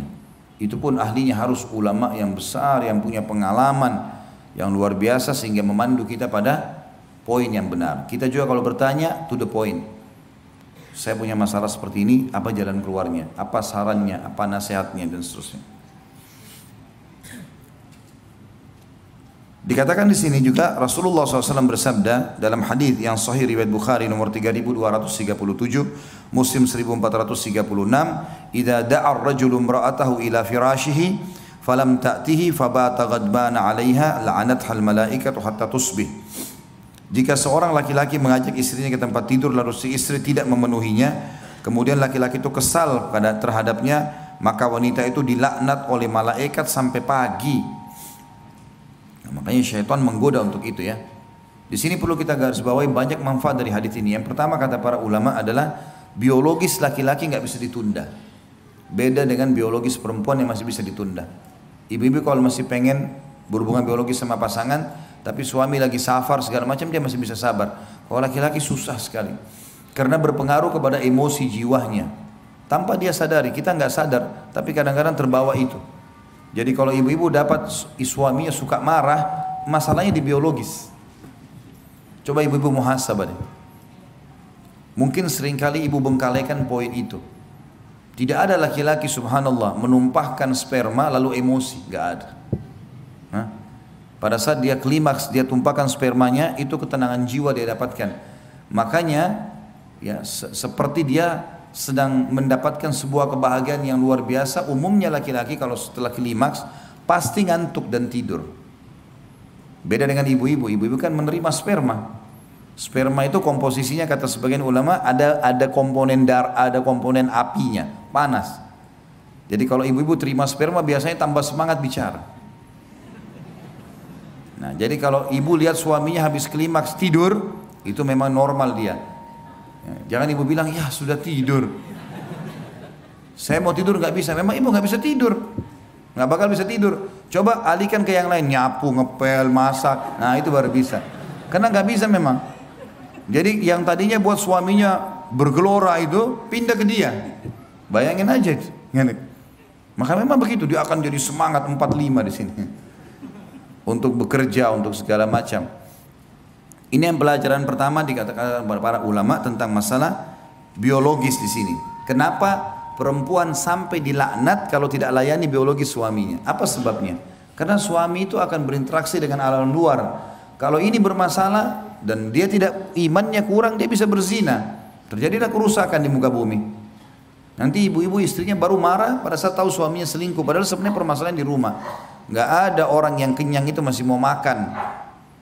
Susah sekali. Kecuali darurat mungkin ada hal yang itu. Tapi kalau umumnya nggak bakalan. Itu kan intinya.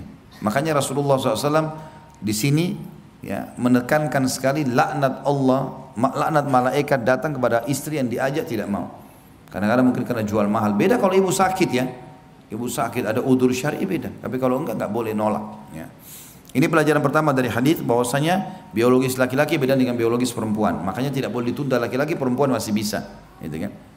Bahkan perempuan kalau tidak dipicu, tidak ada pemicu, tidak ada rangsangan, tidak akan berhubungan biologis, biasa saja. Kalau laki-laki enggak, lihat sesuatu pun sudah cukup untuk memicu biologisnya. Makanya dia harus terlampiaskan. Ini pelajaran pertama. Pelajaran yang kedua diambil di sini adalah cara menghadapi kaum laki-laki dan cara menghadapi kaum perempuan. Menghadapi kaum laki-laki di sini, ibu-ibu sekalian, itu dengan biologisnya. Biologis itu penting sekali dan harus sensitif.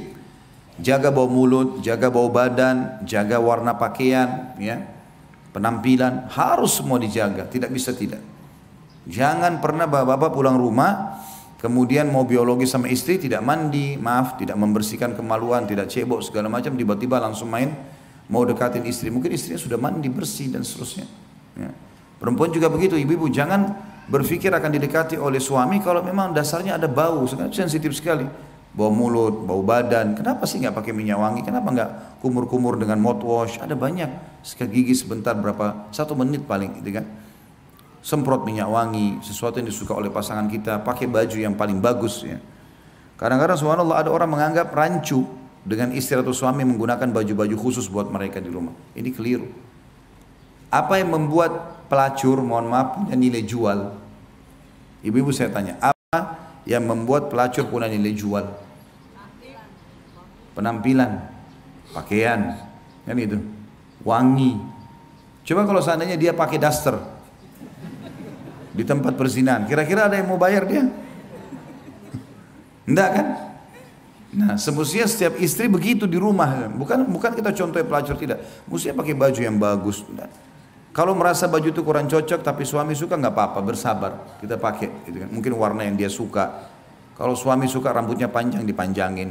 Dia suka sedikit di model yang asal tidak menyerupai laki-laki, nggak ada masalah. Saya pernah hadapin kasus rumah tangga dari keluarga saya, 15 tahun lebih menikah, mau cerai, puncaknya saya duduk sama suaminya karena suaminya suka rambut panjang, istrinya nggak suka, selalu mau pendek rambutnya, hanya masalah itu. Tapi 15 tahun suaminya sabar, selalu bilang, kadang-kadang dia bawain foto, saya suka foto perempuan rambut panjang begini, kadang-kadang apalah bahasanya, akhi.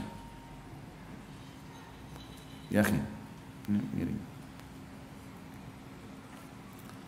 Jadi gara-gara itu saja, ayah istrinya sempat dinasehatin, kenapa sih kalau yang panjangin rambut, kenapa? Kan bagus, suaminya jadi suka lihat gitu kan. Bapak-bapak boleh beli baju yang bapak-bapak suka, boleh beli baju. Saya tidak merasa aib kalau saya beli pakaian yang saya tahu ini saya suka lihat kalau istri saya pakai, bukan aib itu. Pakaian tidur kah, pakaian apa, itu di rumah gitu kan, itu nggak ada masalah. Sebagaimana juga ibu-ibu bisa lakukan itu, ya, karena bagi laki-laki kita penting sekali masalah melihat sesuatu itu.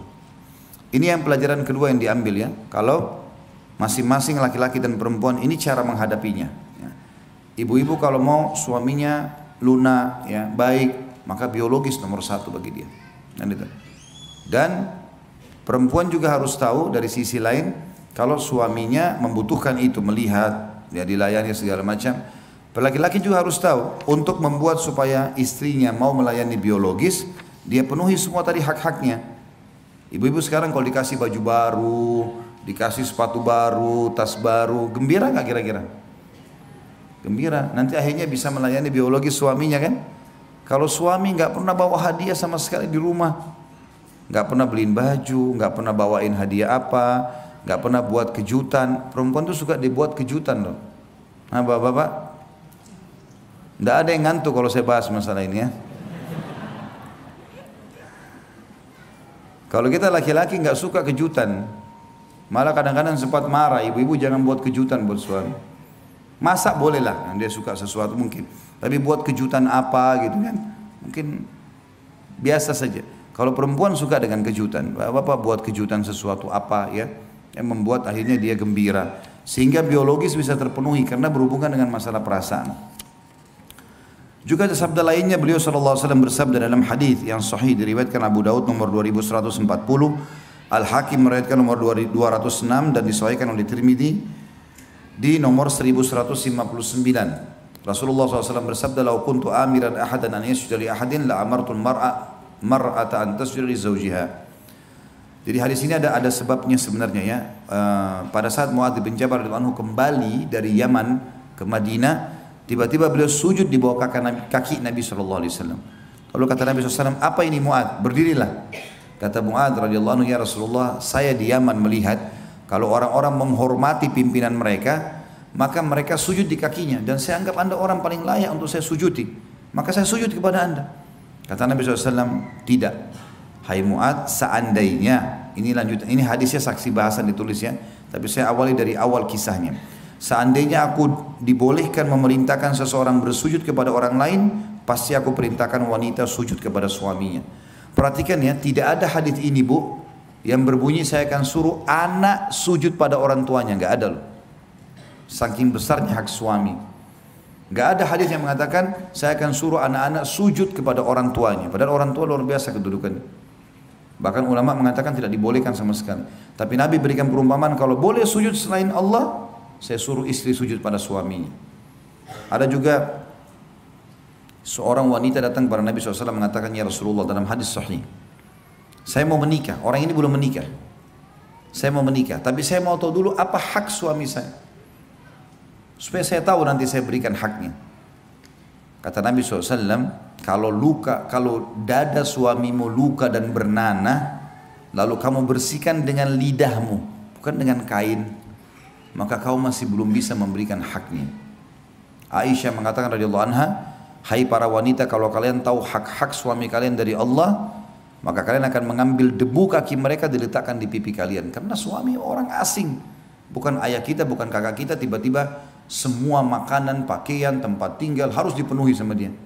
Kadang-kadang bahkan ada, mohon maaf saya bahasakan ibu-ibu sekalian, ada istri yang tidak santun. Udah minta uang bulanan marah-marah lagi.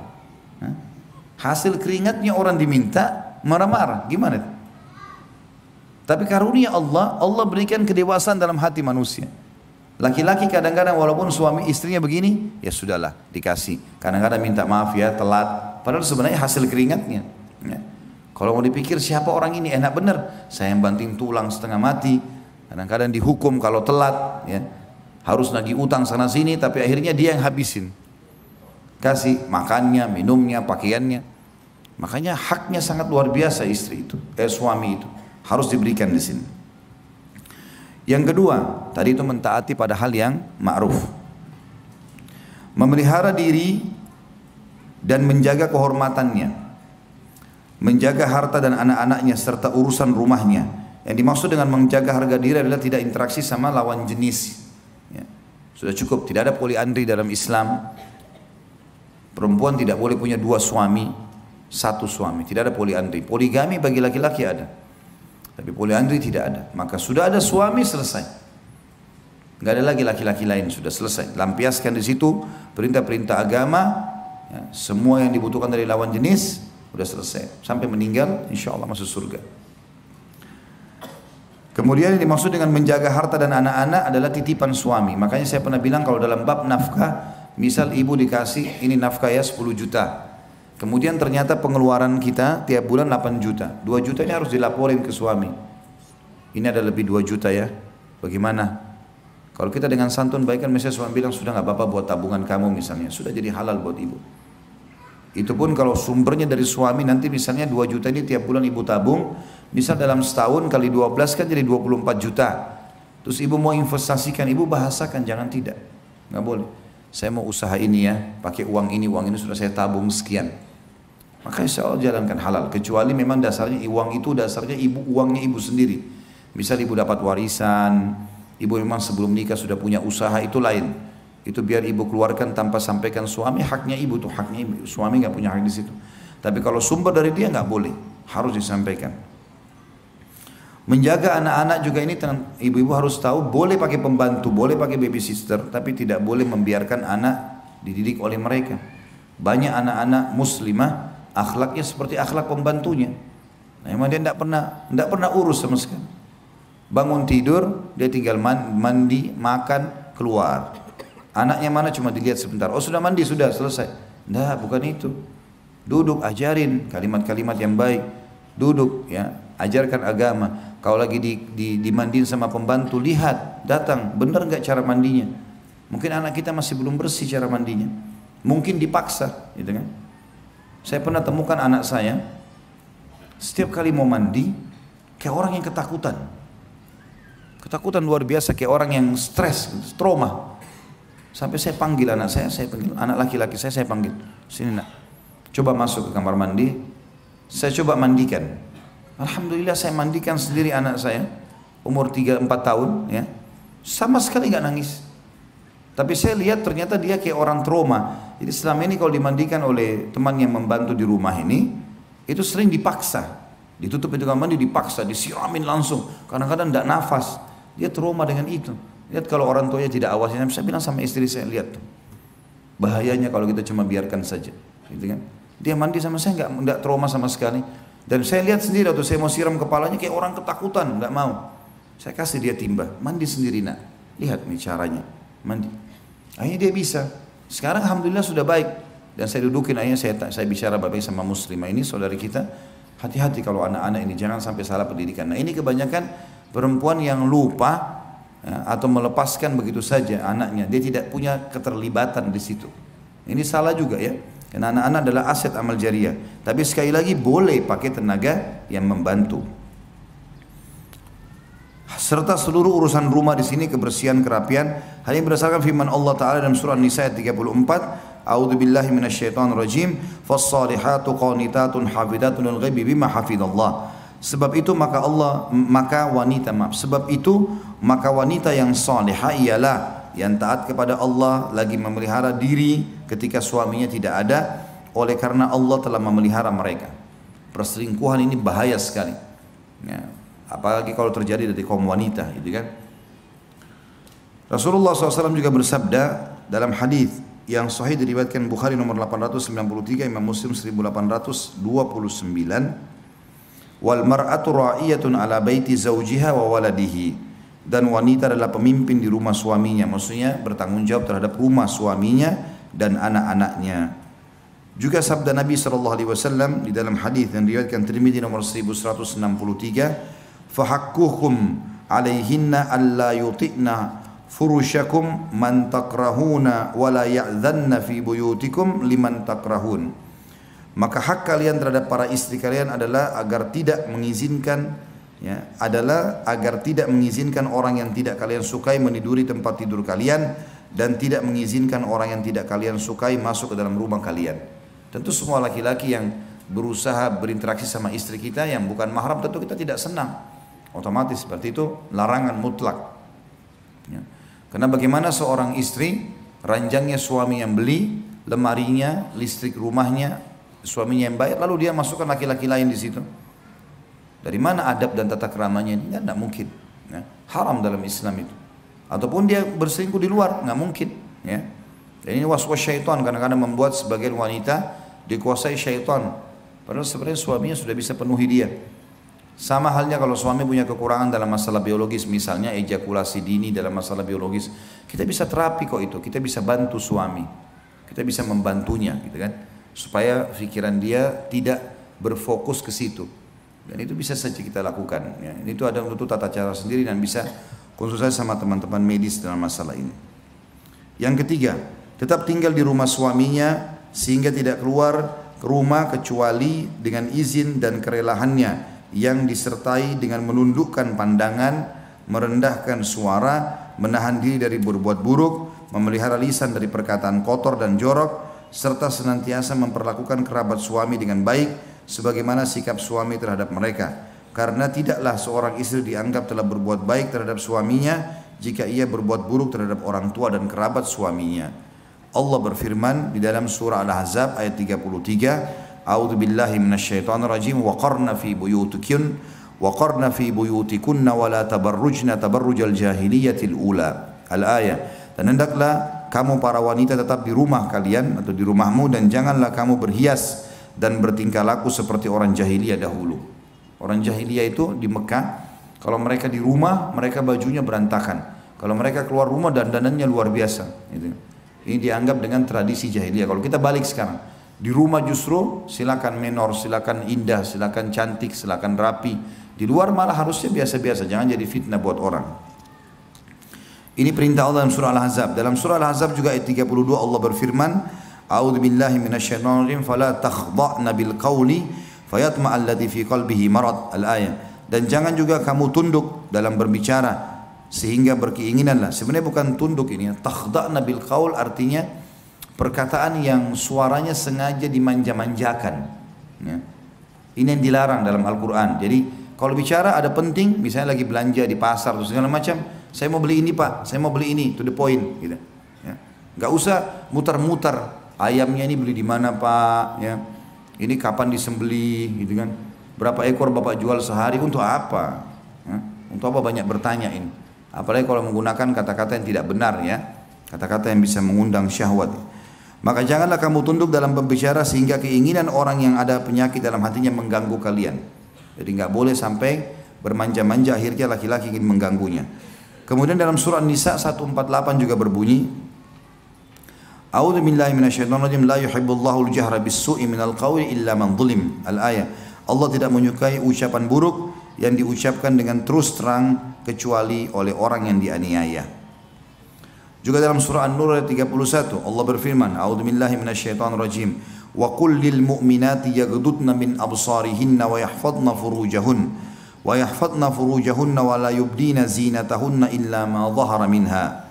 Katakanlah kepada wanita yang beriman, hendaklah mereka menahan pandangan mereka dan memelihara kemaluan mereka, dan janganlah mereka menampakkan perhiasan mereka kecuali yang biasa nampak darinya. Artinya dia pakai hijab, selesai. Kecuali di rumah ya, sekali lagi ibu-ibu harus di rumah dandan rapi, tapi juga yang suami suka. Kalau suami ibu bilang, saya lebih suka alami, nggak usah pakai kosmetik, ya sudah nggak apa-apa, jangan dipakai di depan dia, ya, terserah dia, gitu kan. Kalau dia suka yang begini nggak masalah, yang penting yang membuat dia nyaman itu sudah cukup. Karena memang dandanan ibu cuma boleh buat dia, yang lain tidak boleh, gitu kan. Kemudian Nabi SAW bersabda, khairun nisa'i allati idza nadarta ilaiha sarratka wa idza amartaha ata'atka wa idza ghibta anha hafidhatka fi nafsiha wa malik. Hadis ini hadis sahih riwayat Tabarani. Sebaik-baik wanita atau istri adalah yang apabila engkau memandangnya maka ia membuatmu merasa senang. Tatapan matanya syahdu, lisannya santun, ya, rambutnya rapi, badannya wangi, itu semua yang dimaksud di sini. Sebaik-baik istri dalam riwayatnya dikatakan wanita ahli surga. Yang kalau kau memandang kepadanya maka membuatmu merasa senang. Jadi ibu-ibu kalau dilihat sering ngomong dan suaminya tidak lihat ke dia maka muhasabah. Ya. Mungkin memang dia pakai baju-baju warna yang suaminya tidak suka gitu. Ya. Saya tahu pernah ada keluhan yang sampai kepada saya dari beberapa ikhwah, dia nggak suka dengan warna itu tapi istrinya suka pakai. Memang dia tidak suka, secara alami dia nggak suka memandang itu, tapi suka dipakai terus gitu. Maka jangan, hindari. Pakai sesuatu yang memang dia suka gitu ya. Apabila kau menyuruhnya maka ia akan mematuhimu, tentu pada hal-hal yang ma'ruf. Temani saya ya, buatin saya makan, iya semuanya ya. Dan apabila engkau tidak berada di sampingnya lagi safar, maka ia memelihara hakmu pada dirinya dan hartanya, dia tidak selingkuh. Juga sabda Nabi SAW dalam hadis yang lain, hadis riwayat Muslim nomor 442 dan Imam Ahmad 4641. Kalau perempuan itu boleh keluar, tapi keluarnya tidak boleh dandan-dandan, tidak boleh jadi fitnah bagi orang lain. Sebagaimana sabda Nabi SAW, la tamnau ima Allahi masajid Allah. Janganlah kalian wahai para suami melarang hamba-hamba Allah yang perempuan untuk mendatangi masjid-masjid Allah. Artinya mereka boleh keluar, tapi pada hal-hal yang ma'ruf ya, seperti ke majlis taklim begini, atau ke masjid lagi mau sholat tarawih misalnya di Ramadan nanti, atau apalah ya, yang kira-kira positif dia mesti silaturahim keluarganya, jangan dilarang, gak ada masalah. Tapi kita memberikan kaidah-kaidah syar'i ya. Jadi tidak boleh keluar dengan fitnah yang luar biasa ya. Ada perempuan kalau keluar luar biasa, semua mata memandang ke dia, sehingga hanya mengganggu permasalahan kehidupan tatanan sosial pun terganggu dengan dia ya. Apalagi kalau dia memang dasarnya supel sekali, ini bahaya. Ada perempuan juga terlalu supel, semuanya orang diajak ngomong, tidak ada masalah gitu kan. Jadi kita perlu tegur, jadi gini, ibu-ibu harus tahu ya, perempuan itu makin jarang bicara dan makin menata ya, perlu dia sampaikan, maka makin dihormati oleh laki-laki itu. Tapi kalau perempuan itu semuanya gampangan, gitu kan, maka oleh laki-laki dianggap remeh. Kalau ada perempuan belum nikah, suaminya tahu, calon suaminya tahu kalau dia ini orangnya bijak, ngomong kapan perlu ya, dia jaga wibawahnya. Kecuali kalau sudah nikah lain, maka pasti akan dihormati. Yang beda perempuan yang murahan segala macam bisa disentuh, diajak ngomong, omongannya juga murah sekali. Semuanya gembar sana sini, sama ini bilang iya, sana bilang iya. Ini jadi masalah buat dia. Sampai Nabi SAW melarang mengkhidbah wanita yang sudah dikhidbah oleh laki-laki lain. Khidbah itu baru diminta, baru saya mau menikah sama anda, datang ke walinya, saya mau nikah sama anak anda, baik kami minta waktu, itu khidbah namanya. Selama belum dikasih jawaban iya atau enggak, maka berarti masa khidbah, enggak boleh ada laki-laki lain. Sampai begitu Islam menata. Karena perempuan tidak boleh sembarangan mengombar-ngombir janji dia, bicara dia, memang harus jaga itu. Juga dalam hadis Nabi SAW yang lain tentang bolehnya wanita keluar tapi dengan izin suaminya adalah hadis diriwayatkan Bukhari nomor 5338 dan Imam Muslim nomor 442. Wa idza sta'dzanatil mar'atu ahadikum ilal masjidi fala yamna'ha. Jika istri salah seorang kalian meminta izin untuk ke masjid, maka janganlah ia melarangnya. Juga dalam hadis yang lain dan penutupan bahasan kita, riwayat Imam Muslim nomor 442, Ahmad 5082, Abu Daud 568 dan Tirmidzi 570, Rasulullah SAW bersabda, "Idzanu lin-nisa'i bil-laili ilal masajid." Izinkanlah para wanita pergi ke masjid walaupun itu di malam hari. Jadi dibolehkan, kalau selama ke masjid berarti baik. Sebagian ulama hadis mengatakan dimaksud dengan masjid adalah masjid secara umum. Memang dia mau datang untuk aktivitas masjid ya, pengajian, sholat, tidak ada masalah. Tapi kalau dia datang, masuk dalamnya juga kalau dia pergi kepada hal yang positif, kayak silaturahim keluarga, ngumpul-ngumpul sama para wanita salihah di waktu tertentu, tentu tidak setiap saat, makanya juga masuk di dalamnya dianjurkan untuk dilakukan. Ya, Allahu a'lam. Sampai sini bahasan kita, silakan kalau ada yang mau bertanya dan tentu sesuai dengan tema. Masya Allah. La hawla wa la quwwata illa billah. Saking banyaknya masalah dan orang yang bermasalah konsultasi sama dokter kejiwaan. Baiklah, jangan tersinggung ya, saya cuma bercanda tadi. 2 bulan kenal suami saya, disuruh menikah sama orang tua karena almarhum orang tua sangat mengerti agama. Saya sudah menikah 11 tahun. Dari awal menikah sampai sekarang saya selalu dianiaya lahir batin. KDRT, penghinaan, tidak ada nafkah batin dalam setahun kalau tidak diminta. Selalu selingkuh, berbohong, tidak berbuat. Apa ini? Soal apa ya? Tidak mungkin terbuka soal keuangan ya. Misal gaji 40 juta tapi cuma bilang 10 juta. Sampai dia kongsi bangun usaha sama adiknya sampai 5 tahun sudah berjalan, saya tidak tahu sama sekali apakah dibagi hasilnya. Terakhir awal Januari kemarin suami menganiaya saya lagi hingga badan biru semua. Dan saya lapor polisi karena saya sangat sakit hati sekali. Bersambung. Baik. Tapi akhirnya saya lihat anak, apa ini? Akhirnya saya lihat anak lagi dan cabut lagi LP yang udah 3 kali ini. Karena kasihan sama anak, tapi dia juga nggak berubah. Terakhir, apa ini? Dia mengatakan dengan lisannya yang tegas,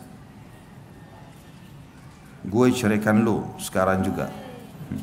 Saya bilang ya apa-apa kalau memang cerai, asal urusin cerainya sampai selesai dan beri hak-hak saya atau aku dan anak-anak sesuai dengan hukum agama. Tapi sampai sekarang dia tidak mengurus surat cerainya dan saya masih di rumah. Juga apa ini? Panjang sekali, Masya Allah. Walaupun dia sering mengusir saya keluar dari rumah setiap dia marah, hanya karena masalah sepele. Apa yang saya harus lakukan, Ustaz? Sama sekali apa ini? Merasa tidak pernah mendapatkan kasih sayang suami. Pertama sekali tentu kalau posisi saya sedang ditanya, saya akan jawab sesuai dengan pertanyaan. Ibu kalau ada di sini yang direkayasa, berdosa, jangan tunggangi fatwa. Itu dulu yang pertama. Yang kedua, setiap orang yang sedang ditanya hukum agama dan dia tahu, maka Rasulullah SAW sudah pesankan, kalau datang kepadamu seseorang yang matanya satu kecabut, jangan kamu terima sampai kamu sudah lihat rivalnya, lawannya. Mungkin dua-dua matanya sudah tercabut. Ya. Jadi saya tidak tahu, suaminya ibu ini saya tidak tahu, tentunya ibu yang berkeluh kesah. Kalau betul semua apa yang dibahasakan ini, maka tentu suami berdosa besar. Tidak memenuhi biologis, sering berdusta, dan segala macam hal yang dibahasakan tadi ini luar biasa. Dan bertahannya ibu dalam rumah tangga adalah ibadah. Ibu sekarang sedang panen pahala dalam masalah ini. Tapi perlu diberikan masukan-masukan, ya, perlu didoakan. Ya. Dan kalau memang betul kondisi seperti ini dan sudah berjalan bertahun-tahun tidak mau berubah, maka saran saya puncaknya, syaratnya ya, memang sudah berusaha, sudah ikhtiar, sudah nasihatin, sudah doakan, masih saja istikharahkan kepada Allah. Salat 2 rakaat minta petunjuk sama Allah. Saran saya baca buku doa yang ada doa istikharahnya. Setelah salam kalau tidak hafal boleh pegang bukunya, baca. Di antaranya kan, ya Allah kalau seandainya perkara rumah tangga ini baik buat diriku, agamaku, ya kehidupan akhiratku dan kehidupan duniaku dan kehidupan akhiratku, maka berkahilah, mudahkanlah, gitu kan, dan catatkan sebagai takdirku. Dan kalau seandainya perkara mempertahankan rumah tangga ini buruk buatku, agamaku, urusan duniaku dan urusan akhiratku, maka pisahkanlah, ya.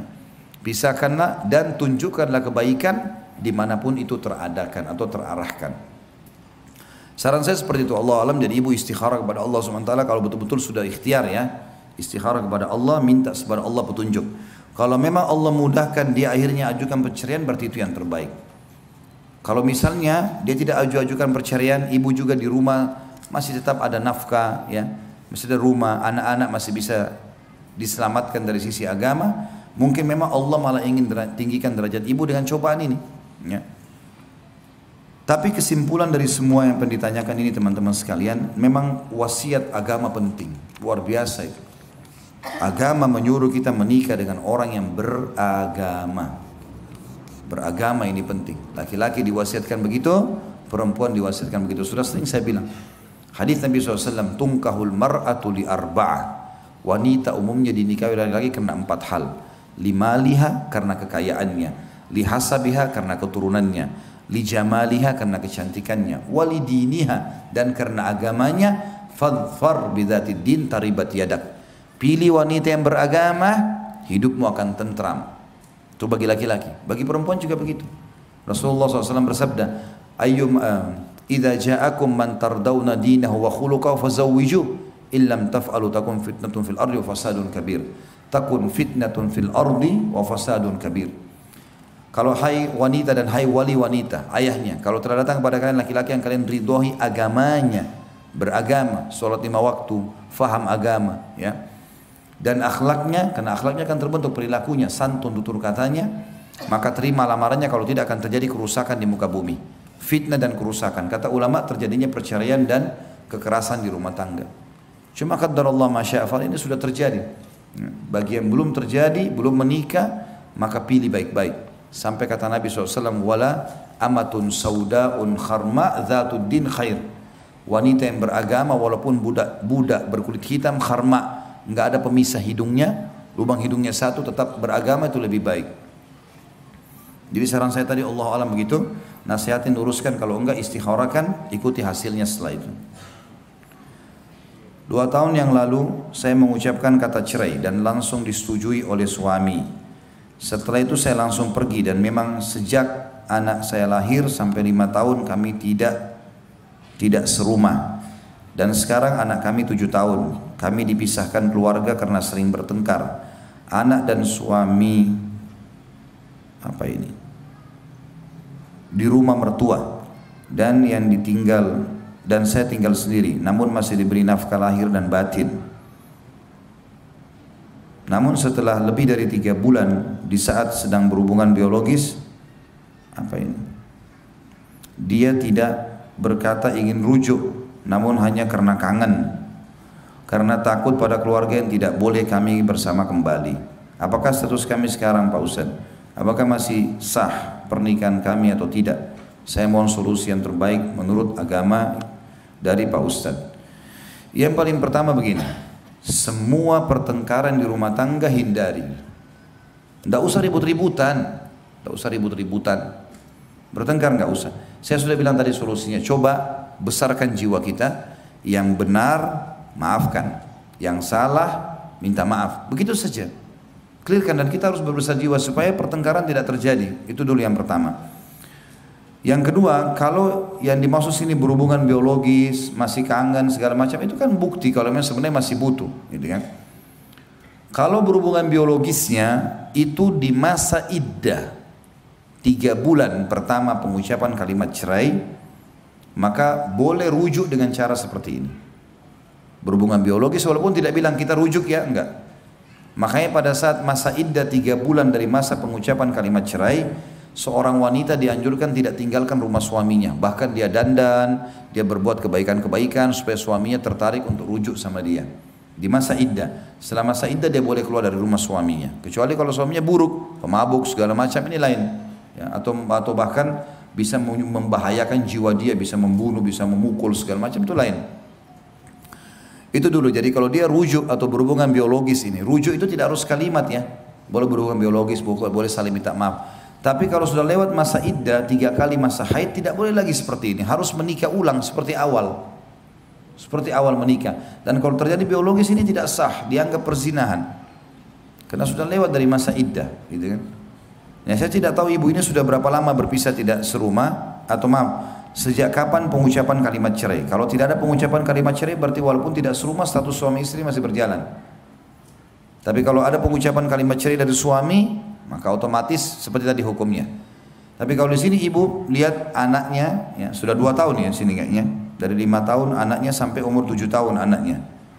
Kami dipisahkan keluarga karena sering bertengkar. Berarti memang belum ada kalimat cerai dari suami. Berarti ibu masih status istri. Suami datang temuin ibu, biologis segala macam masih halal, nggak ada masalah. Yang terakhir Bapak Ibu sekalian, saya sudah bilang jangan libatkan orang ketiga dalam rumah tangga, termasuk keluarga itu. Ini sudah rumit memang kalau keluarga sudah ikut campur. Kita sering cerita sama orang tua, cerita sama kakak. Akhirnya mereka terbawa emosi. Dan seperti ini, sebenarnya masih saling sayang, akhirnya nggak bisa kumpul, sembunyi-sembunyi. Saran saya terang-terangan, sampaikan kepada keluarga sekarang baikan, sama-sama rangkul suami, ibu rangkul suami, bilang kita baikan, kita baik-baik, kita jaga ini semua hubungan dengan Allah, karena Allah. Apa yang kurang dari saya ingatkan, apa yang kurang dari kamu saya juga akan ingatkan. Agama jadikan landasan. Lalu kita terang-terangan sampaikan ke keluarga, kalau kami akan kumpul kembali, udah selesai. Gitu kan? Jadi tidak usah sembunyi-sembunyi, karena ini bukan masalah yang haram kok. Belum terjadi perceraian. Setelah anda tahu bahwa berhubungan antara suami istri adalah sedekah, bolehkah minta terus tiap hari ke istri? Istri kadang risih karena tiap hari apa ini? Tiap hari mandi. Boleh, kenapa tidak? Dan istri nggak boleh tolak, kenapa risih? Masa sesuatu yang enak ditolak? Nggak boleh tolak. Kenapa nolak? Kenapa risih? Yang risih itu kalau orang lakukan bukan sama suaminya, ya kan? Lagian kenapa harus malu kalau mandi? Orang tidak hubungan biologis kan juga boleh mandi kan? Nah, itu capek kalau jadi beban.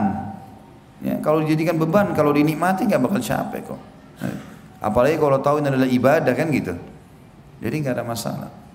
Dan subhanallah hikmah Allah, dan ini terbukti secara medis ya. Laki-laki itu kalau dia sudah klimaks dia butuh waktu 20 menit sampai 25 menit untuk mengembalikan lagi keinginannya. Perempuan tidak seperti itu. Ibu-ibu sebenarnya tidak ada seperti laki-laki. Bahkan dalam satu kali hubungan biologis bisa berulang kali klimaks, bagi dia nggak ada masalah. Allah sudah buat itu. Makanya dia layani suaminya berulang-ulang pun dia tidak ada masalah bagi sebenarnya. Sebenarnya perempuan tidak akan ada masalah. Laki-laki justru ada masalah. Karena dia butuh waktu untuk menghidupkan kembali syahwatnya. Itu penelitian 20 menit loh, tidak mudah. Yang butuh waktu untuk itu. Ya. Jadi sekarang saya nggak usah malu, untuk apa risih. Ya. Saya sedang hamil 2 bulan, anak kedua. Akhir-akhir ini saya selalu merasa kesal jika suami mendekati saya. Saya pun tidak mau memenuhi kebutuhan biologis suami. Orang tua saya mengatakan mungkin karena bawaan sedang hamil. Apakah saya berdosa, Ustaz? Ada saran saya di sini, resep buat ibu-ibu supaya tidak punya masalah kalau hamil. Mau nggak?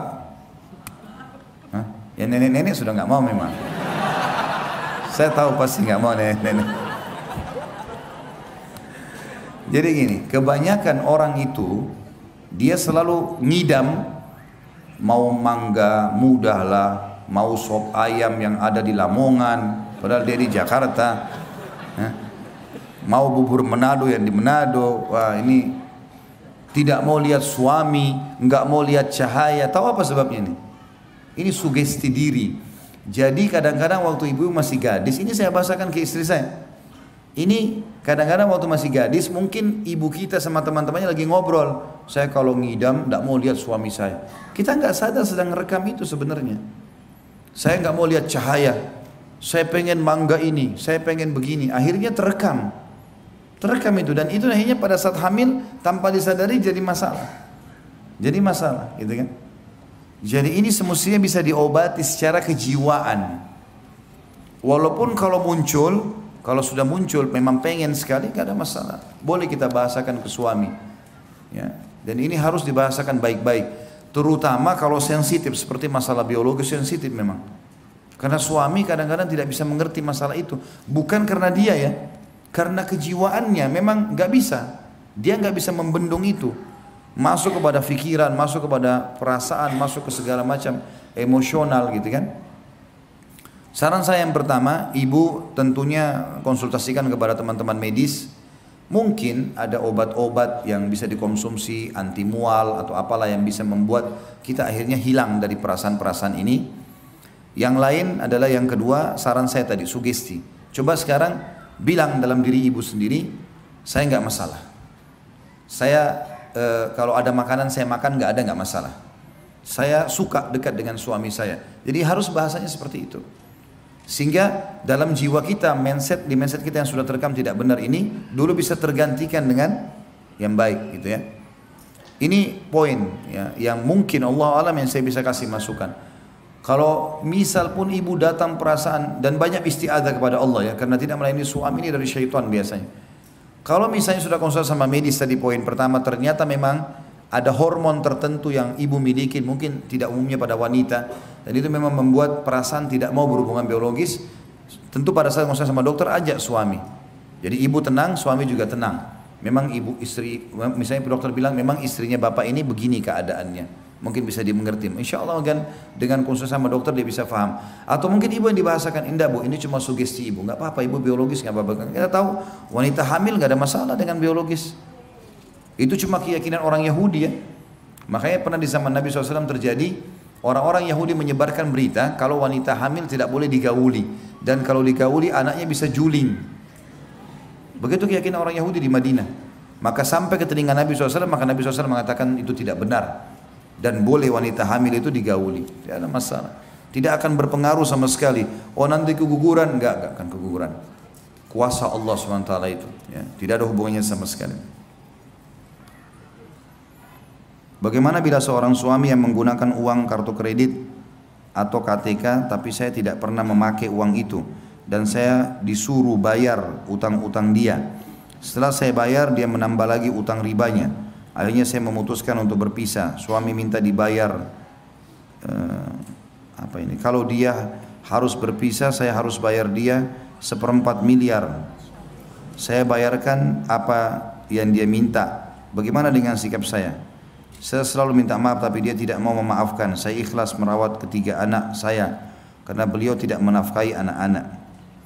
Ini sebenarnya masalahnya hampir sama ya, masalah sama, karena dasarnya dari awal suaminya bukan orang yang beragama atau istrinya bukan orang yang beragama. Itu dulu poin.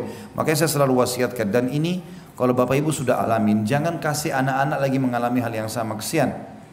Jadi mereka harus dapat pasangan yang beragama. Ciri-cirinya itu ibu-ibu kalau mau cari anak mantu yang baik, kalau azan lihat di masjid tuh yang di saf-saf pertama itu. Nah, itu orang-orang yang baik tuh. Azan memenuhi haknya Allah. Dia selalu di situ baca Al-Quran. Ya. Orang-orang yang agamis, ketahuan didengar oleh tetangga-tangganya orang ini baik, itu yang kita jadikan anak mantu. Begitu pula laki-laki mau nikah anak-anak kita laki-laki, nikah dengan wanita-wanita yang sudah hadir di majelis ilmu, pakai hijab syar'i, nama keluarganya baik, itu memang harus ya. Itu dulu poin. Kalau bahasan ini adalah kita mau tahu dulu, ibu ini sebenarnya membayarkan utang suaminya dari uang suami atau ibu yang disuruh bayar pakai uang ibu. Kalau utang uang suami dia suruh bayar, bayar saja, nggak ada masalah. Dia titipin, ini bayarin ya utang saya di sana, pakai aja bayarin, nggak ada masalah. Walaupun itu adalah masalah riba, karena kan dia membayar, dia menyelesaikan masalah, dia buka pintu riba baru nasihatin. Kalau itu nggak boleh. Ya, tidak boleh, sampaikan, kirimkan kepada dia ceramah-ceramah tentang masalah riba, kumpulkan artikel-artikel yang jelas, letakkan di meja kerjanya, biar dia ini ya, maaf ya saya bukan menyinggung tapi coba baca, siapa tahu bisa menambah wacana. Saya bukan menggurui ya, insya Allah kalau santun suami bisa terima kok. Kalau kita lempar, nih baca masalah riba, haram tuh. Masuk neraka kalau kau nggak mau dengar. Nah lain. Ini sama tadi di awal saya bilang menantang ini. Ya. Suaminya pasti spontan nolak. Tapi kalau taruh santun di atas meja kerjanya ini ya, saya dapat artikel, siapa tahu berguna. Ini masalah riba loh. Saya khawatir saja jangan sampai kita sekeluarga ada masalah. Saya nggak guruin ya. Mau dibaca, alhamdulillah nggak dibaca juga nggak masalah. Contoh. Kalau yang dimaksud sini ibu disuruh baca, bayar pakai uangnya, ibu punya hak untuk tidak bayar. Jangan mau dipaksa, nggak apa-apa. Saya punya utang sekian, kamu harus bayar pakai uangmu. Oh nggak ada urusannya, gimana cara? Kecuali memang uang dititip. Ibu nggak punya kewajiban untuk itu dan ibu tidak usah kerjakan yang bukan kewajiban. Biar dia mau marah, terserah dia mau marah, nggak ada masalah.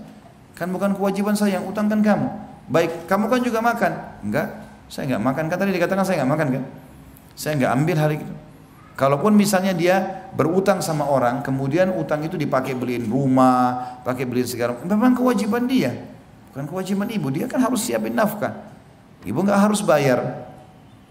Dan ini unik juga ini. Pada saat mau cerai, suaminya minta dibayar 1/4 miliar. Ini suami bagaimana model pikirannya? Saya bingung gitu ya. Semoga Allah kasih hidayah. Saya nggak boleh sama sekali. Malu laki-laki minta uang sama istri itu. Mana wibawahnya? Nggak boleh sama sekali teman-teman sekalian. Jangan pernah ucapin pada istri, berikan saya uang. Aib besar itu. Nggak boleh. Kita yang disuruh nafkahi mereka. Dan tidak ada laki-laki yang dibiayai sama istrinya kecuali akan terhina depan istrinya. Itu nggak bisa. Biar istri kita orang kaya, kita mampu, kita cuma pas-pasan, tetap maaf ya, nafkah dari saya, makan hasil keringat saya, punya harga diri. Kalau istri yang mengatakan baiklah, tapi mungkin saya beli makanan juga, silakan beli, tapi nafkah dari saya. Saya cuma mampu beli nasi uduk 1 bungkus, makan, itu nafkah saya. Tidak apa-apa, jadi punya harga diri. Istrinya juga segan sama dia kan. Kalau ini seperti ini bahaya sekali, ngancam-ngancam segala macam ini, Allahu alam. Dan ini saran saya adalah sama tadi ya, poin yang pertama, kalau itu uang dari suami bayarkan utangnya. Kalau itu uang ibu disuruh bayar utang dia, jangan bayar, itu haknya ibu. Itu yang pertama. Yang kedua, kalau kasus sudah seperti ini, apalagi sudah bicara masalah pisah, maka selalu saya katakan istikharah lah. Salat 2 rakaat, minta petunjuk kepada Allah Subhanahu Wa Taala agar Allah berikan jawaban, ini dipertahankan atau tidak. Kalau yang lain sudah nggak ada lagi jawabannya. Banyak sekali, Masya Allah ini. Bolehkah membaca atau membuka HP suami tanpa seizinnya? Tidak boleh. Jangan ambil tugasnya malaikat. Untuk apa? Hah? Pusing-pusingin diri untuk apa ibu-ibu? Tidak usah. Tidak perlu penasaran. Tidak perlu. Dalam Islam tidak ada kata-kata penasaran. Tidak perlu. Kalau kemungkaran kelihatan depan mata, kita lihat dia jalan sama perempuan bukan mahramnya, nah itu kita wajib ingkar mungkar. Kalau nggak kelihatan, bukan urusan kita, jangan korek ini. Sibukkan diri dengan ibadah, tidak ada waktu Bapak Ibu sekalian. Ada waktu kita ini untuk ngurus. Bayangkan tersitanya waktu kita kalau kita sibuk mengetahui apa yang pasangan kita lakukan 24 jam. Nggak ada yang kita bisa lakukan, tidak ada produktivitas yang bisa kita lakukan. Nggak ada sesuatu yang kita bisa buat. Saya kalau mau tahu istri saya buat apa 24 jam, saya nggak akan bisa ngajar. Karena saya akan sibuk, WA-nya dikirim ke siapa, dia ngomong sama siapa, ini nggak ada. Allah yang ciptakan dia mengawasi, saya bilang sama istri saya nggak periksa HP kamu ya. Allah ada, hati-hati. Sebagaimana saya tidak mau juga HP saya diperiksa. Kita saling percaya, selesai. Kalau kelihatan kemungkaran depan mata baru kita luruskan, kalau enggak. Saya nggak mau pusing, dan ibu bapak sekalian juga jangan pusing, nggak usah. Ada malaikat tidak pernah tidur 24 jam. Catat kebaikan, catat keburukan. Yang di langit hukum, bukan kita. Nggak usah sibukkan diri dengan itu. Dan ingat, kalau kita baik, Allah juga buat pasangan kita baik. Kalau kita buruk, Allah buat pasangan kita buruk. Kan sabda Nabi SAW jelas. Kata Nabi SAW, kalau berbaktilah pada kedua orang tua kalian, Allah akan karuniakan kalian anak-anak yang berbakti dengan kalian. Jaga kehormatan, kesucian, kemaluan kalian, jangan selingkuh. Allah akan jaga juga kesucian pasangan kalian. Allah jaga dengan hikmahnya. Maka kita harus muhasabah mulai dari kita. Sama dengan kasus pemimpin yang zalim dalam bahasan kepemimpinan kan gitu. Kalau kita masyarakat baik, Allah kasih pemimpin yang baik. Tolak ukurnya itu kata ulama. Kalau pemimpinnya buruk berarti ada masalah dengan kita sebagai masyarakat. Kita yang jadi masalah. Muhasabahnya di situ. Kita muhasabah diri kita sendiri. Allahu alam. Jadi saran saya nggak usah bu. Ya. Mau kata penasaran kah, mau cari tahu kah, nggak usah. Kalau depan mata kita begitu. Sama juga saya sarankan ibu-ibu kalau mau tenang hidup, nggak usah kalau suaminya datang nggak cerita apa-apa, nggak usah bilang kok kamu nggak cerita apa-apa, ada apa sih? Nggak perlu. Dia cerita kita dengar, nggak cerita ya sudah. Banyak kegiatan yang lain kan.